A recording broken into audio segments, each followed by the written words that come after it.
साथियों नमस्कार। Target with teacher academy में आप सभी का हार्दिक स्वागत है। साथियों, जैसा कि हम लोग टीजीटी, पीजीटी, एलटी, डीएसएसबी के लिए हिंदी साहित्य के इतिहास को पढ़ना शुरू किए थे और हम लोग हिंदी साहित्य के इतिहास में जो है काल विभाजन को पढ़ना स्टार्ट किए थे, जिसमें हम लोग हिंदी साहित्य के काल विभाजन में मिश्र बंधु तक देख लिए थे कि मिश्र बंधुओं द्वारा हिंदी साहित्य के इतिहास को कितने भागों में विभाजित किया गया था। यहाँ तक हम लोग पिछली कक्षाओं तक देख लिए थे। आज हम लोग हिंदी साहित्य के इतिहास में जो देखेंगे, आचार्य रामचंद्र शुक्ल जी द्वारा और हजारी प्रसाद द्विवेदी जी द्वारा हिंदी साहित्य के इतिहास को कितने भागों में विभाजित किया गया है और उन भागों को किस किस नाम से जाना जाता है, किस किस उसका नामकरण क्या क्या इन्होंने रखा है, उसके विषय में आज हम लोग देखेंगे। तो साथियों, थोड़ा मेरे चैनल को लाइक और सब्सक्राइब भी आप लोग कर दीजिएगा, मेरे हौसले को बढ़ाने का प्रयास करिएगा, जिसे मैं और बेहतर से देने का प्रयास करूंगा, क्योंकि और मेरे पास कोई साधन या माध्यम नहीं है जिसके थ्रू या जिसके माध्यम से मैं जो है अपना प्रचार प्रसार कर सकूं। तो साथियों चलिए ठीक है, आज हम पिछली कक्षाओं से जोड़कर पढ़ेंगे। तो 1 मिनट में हम 2 मिनट में हम पिछली कक्षाओं का रिवीजन करवा देते हैं। कल हम लोग मिश्र बंधु के विषय में पढ़े थे कि मिश्र बंधुओं द्वारा हिंदी साहित्य के इतिहास को हिंदी साहित्य के इतिहास को मिश्र बंधुओं द्वारा 5 भागों में विभाजित किया गया था। जबकि हिंदी साहित्य के इतिहास में जो उन्होंने ग्रंथ लिखा था, मिश्र बंधु विनोद जो नामक ग्रंथ लिखा था, उस ग्रंथ को जो है मिश्र बंधुओं द्वारा 4 भागों में विभाजित किया गया था, जैसा कि हम लोग कल विधिवत रूप से पढ़े थे। फिलहाल आज हम रिवीजन उसका करवा रहे हैं, उसके बाद आज हम आगे धीरे से पढ़ेंगे। मिश्र बंधुओं द्वारा हिंदी साहित्य के इतिहास को उन्होंने, यदि हिंदी साहित्य के इतिहास के दृष्टि से देखा जाए तो मिश्र बंधुओं ने 2 पुस्तक लिखे थे, यानी 2 ग्रंथ लिखे थे। एक तो हिंदी नवरत्न ग्रंथ था, एक हिंदी नवरत्न ग्रंथ मिश्र बंधुओं द्वारा लिखा गया था। इसको हम रिवीजन करवा दे रहे हैं। देखिए, मिश्र बंधु द्वारा 2 ग्रंथ लिखे गए थे। एक हिंदी नवरत्न था, हिंदी नवरत्न ग्रंथ था। एक जो है मिश्र बंधु विनोद था, एक मिश्र बंधु विनोद, देखिए मिश्र बंधु विनोद ग्रंथ था। हिंदी नवरत्न ग्रंथ जो है मिश्र बंधुओं द्वारा जो हिंदी नवरत्न ग्रंथ लिखा गया था 1910 ईस्वी में लिखा गया था। जबकि मिश्र बंधु विनोद नामक ग्रंथ जो लिखा गया था, मिश्र बंधु विनोद नामक जो ग्रंथ लिखा गया था, यह 1913 ईस्वी में लिखा गया था। देखिए 1913 ईस्वी में लिखा गया था। मिश्र बंधु विनोद नामक हिंदी नवरत्न जो ग्रंथ है मिश्र बंधुओं द्वारा लिखा गया था, इसमें इन्होंने 9 कवियों का उल्लेख किया है। जबकि मिश्र बंधु विनोद जो नामक ग्रंथ है, यह ग्रंथ मिश्र बंधुओं द्वारा लिखा गया था। इसमें लगभग जो है 5000 कवियों का इन्होंने उल्लेख किया है और इसको जो है इस ग्रंथ को 1913 ईस्वी में लिखा गया था। और इसी मिश्र बंधु द्वारा पूरे हिंदी साहित्य के इतिहास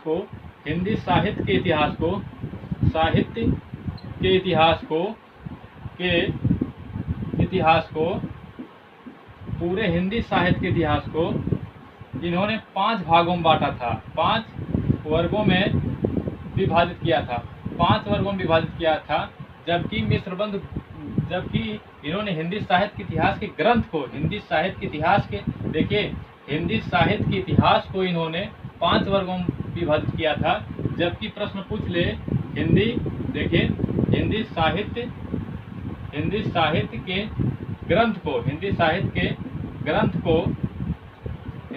के ग्रंथ को इन्होंने 4 वर्गों में विभाजित किया था। कितने वर्गों में? 4 वर्गों में विभाजित किया था। देखिए, प्रश्न यदि बना दे कि मिश्र बंधुओं ने हिंदी साहित्य के इतिहास को कितने भागों में बांटा था, तो मिश्र बंधुओं ने हिंदी साहित्य के इतिहास को 5 वर्गों में विभाजित किया था। और जबकि मिश्र बंधुओं ने हिंदी साहित्य के ग्रंथ को कितने भागों में विभाजित किया था, हिंदी साहित्य के ग्रंथ को इन्होंने 4 वर्गों में विभाजित किया था। 4 वर्गों में विभाजित करके प्रकाशन करवाया गया था। प्रथम भाग का प्रकाशन या प्रथम 3 भाग का प्रकाशन 1913 ईस्वी में किया गया था। प्रथम 3 भाग का प्रकाशन, देखिए प्रथम 3 भाग का प्रकाशन जो है 1913 में किया गया था। जबकि अंतिम यानी चौथा भाग का प्रकाशन 1934 में किया गया था। कब किया गया था? देखिए प्रथम 3 भाग का प्रकाशन 1913 में किया गया था, जबकि अंतिम या चौथा भाग का प्रकाशन 1934 में किया गया था। और इसमें जो है मिश्रबंध विनोद यही इसी ग्रंथ है, इसी ग्रंथ का जो भाग बात कर रहा है। इसी ग्रंथ जो है मिश्रबंध विनोद नामक ग्रंथ है, इसी ग्रंथ को 4 भागों में विभाजित किया गया था, जबकि प्रथम 3 भाग का प्रकाशन 1913 में और अंतिम यानी चौथा भाग का प्रकाशन 1934 में किया गया था। प्रश्न बनाता भी है कि मिश्रबंधुओं द्वारा कितने ग्रंथ लिखे गए थे? 2 ग्रंथ लिखे गए, हिंदी नवरत्न, मिश्रबंध विनोद ग्रंथ। पूछ दिया कि मिश्रबंध विनोद नामक ग्रंथ को किसके द्वारा लिखा गया था? मिश्रबंधुओं द्वारा लिखा गया था। कब लिखा गया था? 1913 में लिखा गया था। कितने भागों में विभाजित किया गया था? 4 भागों में विभाजित किया गया था। अंतिम भाग का विभाजन कब किया गया था? या अंतिम भाग का प्रकाशन कब किया गया था? 1934 में किया गया था। प्रथम भाग का विभाजन कब किया गया था? या प्रथम भाग का प्रकाशन कब किया गया था? 1913 ईस्वी में किया गया था। इस प्रकार से प्रश्न बना सकता है और पूछ सकता है कि मिश्रबंध विनोद नामक ग्रंथ में कितने कवियों का उल्लेख किया है मिश्रबंधुओं ने? तो इसमें लगभग 5000 कवियों का उल्लेख किया है। लगभग 5000, देखिए 5000 कवियों का उल्लेख किया है। लगभग 5000 कवियों का उल्लेख किया है।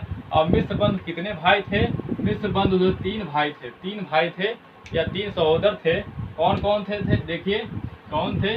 गणेश बिहारी, एक गणेश बिहारी थे, गणेश बिहारी, श्याम बिहारी, श्याम बिहारी, श्याम बिहारी और सुखदेव बिहारी।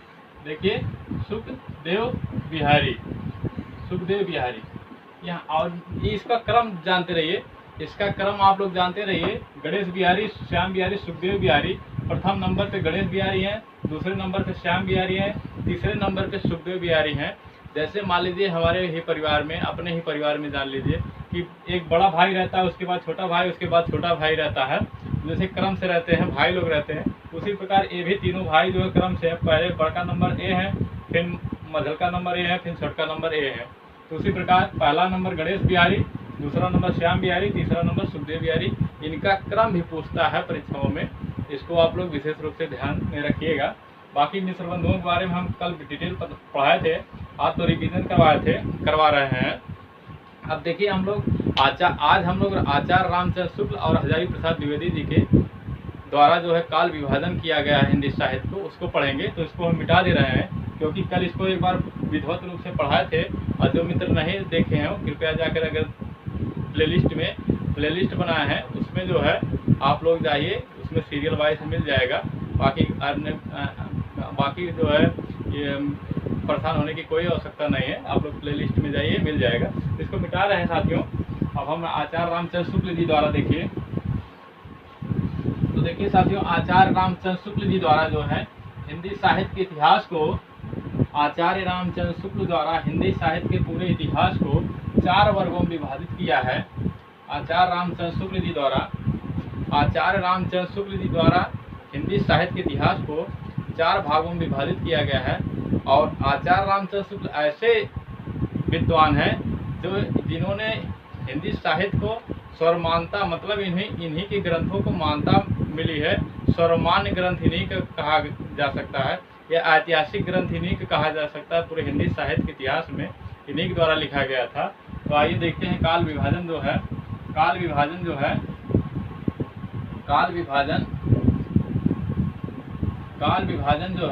आचार्य रामचंद्र शुक्ल जी के अनुसार, देखिए काल विभाजन जो है आचार्य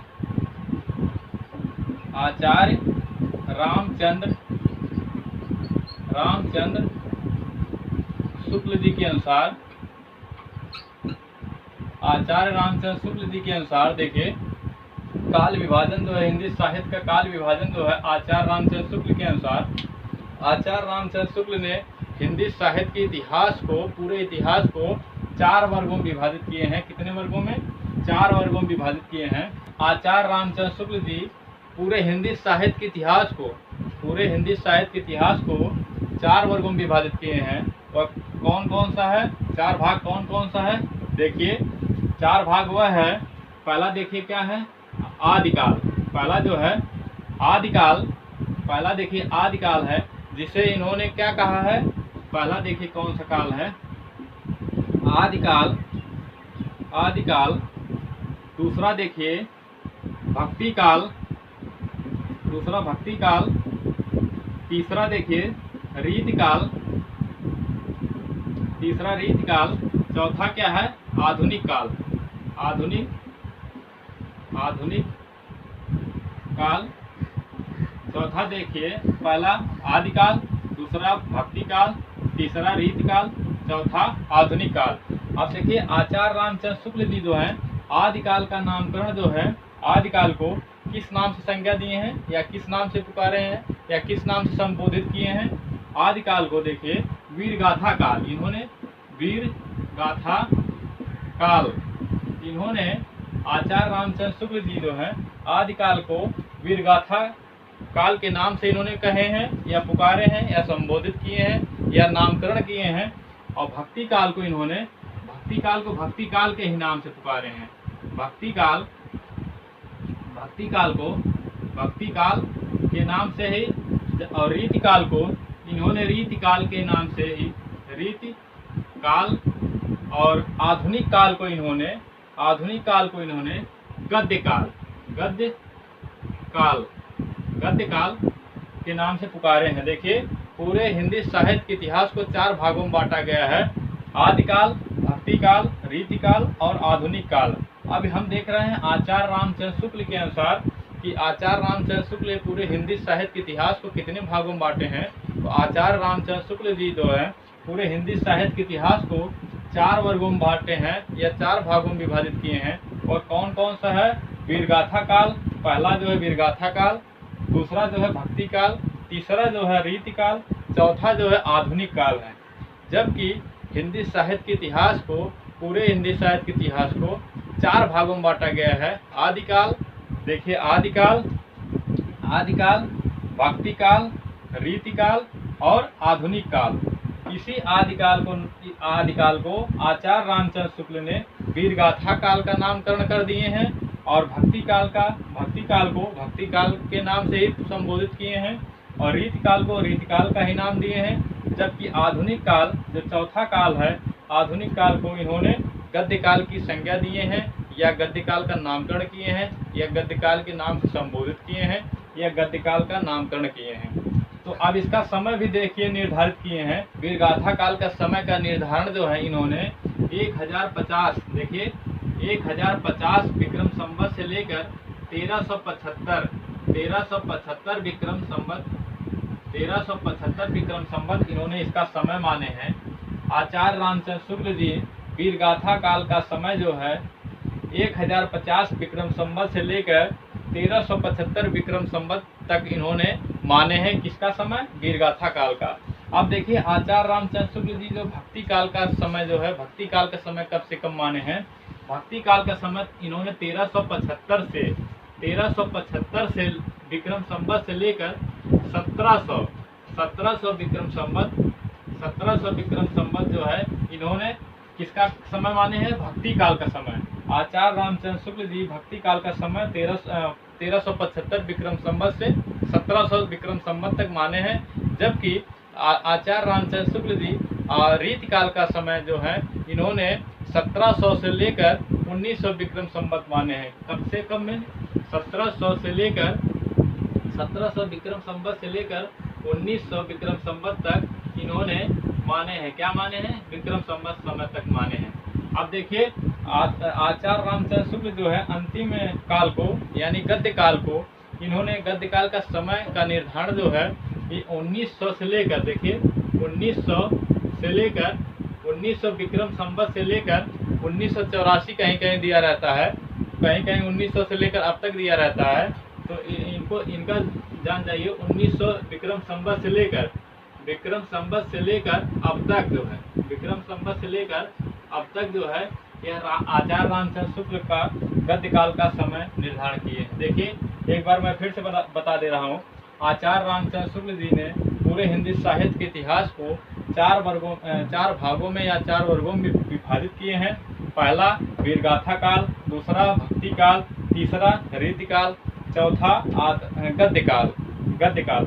अब देखिए वीर गाथा काल का समय इन्होंने 1050 विक्रम संवत से 1375 विक्रम संवत माने हैं, जबकि भक्ति काल का इन्होंने समय जो है 1375 से 1700 विक्रम संवत माने हैं, और रीति काल का समय इन्होंने 1700 विक्रम संवत से 1900 विक्रम संवत माने हैं, जबकि जबकि गद्य काल का समय इन्होंने 1900 विक्रम संवत से लेकर अब तक इन्होंने माना है। देखिए परीक्षा में प्रश्न कैसे बनाता है। परीक्षा में प्रश्न बनाता है कि आचार्य रामचंद्र शुक्ल ने पूरे हिंदी साहित्य के इतिहास को कितने भागों में विभाजित किया है, तो 4 वर्गों में विभाजित किया है। आचार्य रामचंद्र शुक्ल ने गद्य काल का समय, वीर गाथा काल का समय कब से कब दिया है। देखिए समय तो ऐसे नहीं पूछता है, लेकिन टीजीटी में अक्सर कह के नहीं पूछता है, लेकिन पीजीटी में तो समय का निर्धारण जरूर पूछता है। तो पूछता है कि आचार्य रामचंद्र शुक्ल जी द्वारा वीर गाथा काल का समय का निर्धारण कब से कब किया गया था, या समय का निर्धारण कितना था जो है। तो देखिए 1050 विक्रम संवत से 1375 विक्रम संवत समय का निर्धारण किया गया था वीर गाथा काल के। और देखिए भक्ति काल का पूछ देगा कि आचार्य रामचंद्र शुक्ल जी के अनुसार भक्ति काल का नामकरण कब, भक्ति काल का जो है समय का निर्धारण कब से कब किया गया था। तो भक्ति काल का समय का निर्धारण 1375 विक्रम संवत से 1700 विक्रम संवत तक किया गया था। पूछ दिया कि आचार्य रामचंद्र शुक्ल जी के अनुसार रीति काल का समय का निर्धारण कब से कब किया गया था। तो 1700 विक्रम संवत से लेकर 1900 विक्रम संवत तक रीति काल का निर्धारण किया गया था, रीति काल के समय का निर्धारण किया गया था। पूछ दिया कि आचार्य रामचंद्र शुक्ल जी के अनुसार गद्य काल का नामकरण जो है, गद्य काल के समय का निर्धारण जो है, गद्य काल के समय का निर्धारण जो है कब से कब माना जाता है। 1900 विक्रम संवत से लेकर अब तक जो है गद्य काल का समय का निर्धारण माना जाता है। तो देखिए, और भक्ति पूरे हिंदी साहित्य के इतिहास को 4 भागों में ही विभाजित किया है। आदिकाल, भक्ति काल, रीति काल और आधुनिक काल। जिसमें से आदिकाल को आचार्य रामचंद्र शुक्ल ने वीर गाथा काल के नाम से पुकारा है, और भक्ति काल को उसी नाम से पुकारे हैं, भक्ति काल। रीति काल को रीति काल के ही नाम से, और आधुनिक काल को इन्होंने गद्य काल के नाम से पुकारा है, या संबोधित किया है, या नामकरण किए हैं, या नामों से जाना जाता है। तो देखिए, ये हम आचार्य रामचंद्र शुक्ल जी के अनुसार बता दिए। और एक प्रश्न यहाँ से और बनता है कि आचार्य रामचंद्र शुक्ल जी ने भक्ति काल को पहले 2 भागों में विभाजित किए थे। पहले 2 भागों में विभाजित किए हैं भक्ति काल को, निर्गुण और सगुण। निर्गुण में और सगुण में पहले 2 भागों में विभाजित किए हैं। उसके बाद निर्गुण को 2 भागों में, सगुण को 2 भागों में। ये इस प्रकार से हम कह सकते हैं कि आचार्य रामचंद्र शुक्ल जी ने भक्ति काल को पहले 2 भागों में विभाजित किया है, फिर उसके बाद 4 भागों में विभाजित किया है। भक्ति कौन कौन से हैं? निर्गुण है, एक सगुण है। निर्गुण को 2 भागों में विभाजित किए हैं। कौन कौन? एक जो है ज्ञानाश्री शाखा, एक प्रेमाश्री शाखा के अंतर्गत विभाजित किए हैं, जबकि सगुण शाखा के अंतर्गत इन्होंने एक राम भक्ति शाखा, एक कृष्ण भक्ति शाखा के अंतर्गत विभाजित किए हैं। और आचार्य रामचंद्र शुक्ल जी हैं, यही आचार्य रामचंद्र शुक्ल जी जो है साहित्य को जनता की चित्तवृत्तियों का संचित रूप बतलाए हैं। यह एक कथन पूछा जाता है कि जनता की साहित्य को जनता की चित्तवृत्तियों का संचित रूप किसने कहा है। यही आचार्य रामचंद्र शुक्ल जी जो हैं साहित्य को, देखिए कथन बहुत इंपॉर्टेंट है जो कि परीक्षा में बार बार पूछता है कि साहित्य को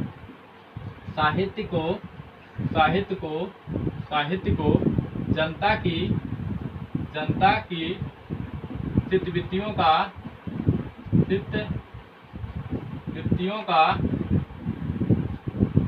संचित रूप किसने कहा है। देखिए, हिंदी साहित्य के इतिहास को इन्होंने साहित्य को जनता की चित्तवृत्तियों का संचित रूप कहा है। किसने कहा है? आचार्य रामचंद्र शुक्ल ने कहा है। एक कथन बहुत ही इम्पोर्टेंट है जो परीक्षाओं में बार बार पूछा जाता है। देखिए साथियों, मेरा आदत है बहुत ही कम लिखाने का, लेकिन मैटर बहुत बढ़िया देने का मेरी आदत है कि लिखाता हूँ कम जो है, लेकिन मैटर बहुत ही बढ़िया देता हूँ। और यदि आप लोगों को थोड़ा सा भी समझ में आएगा तो कमेंट ज़रूर करिएगा, यदि नहीं आएगा तो भी कमेंट करिएगा, जिससे मैं अपनी आदत को फिर से सुधार सकूं अच्छे से मैटर देने का। तो साथियों देखिए, आज हम लोग आचार्य रामचंद्र शुक्ल के विषय में पढ़ लिए हैं और कल जो है वीडियो भी बहुत लंबा हो जाएगा। कल हम जो है हजारी प्रसाद द्विवेदी के अनुसार और जो भी कवि मिलेंगे, जो भी विद्वान मिलेंगे, उनके जो छूटे होंगे जिनको नहीं पढ़ाए हैं उनके विषय में हम बता देंगे। उसके बाद हम फिर धीरे धीरे से हिंदी साहित्य की गहराइयों में जाएंगे। तो साथियों आज के लिए नमस्कार, और थोड़ा मेरे चैनल को भी लाइक और सब्सक्राइब भी आप लोग कर दीजिएगा, इससे मेरा हौसला भी बढ़ता रहे। उसके बाद मिलते हैं कल। नमस्कार, धन्यवाद।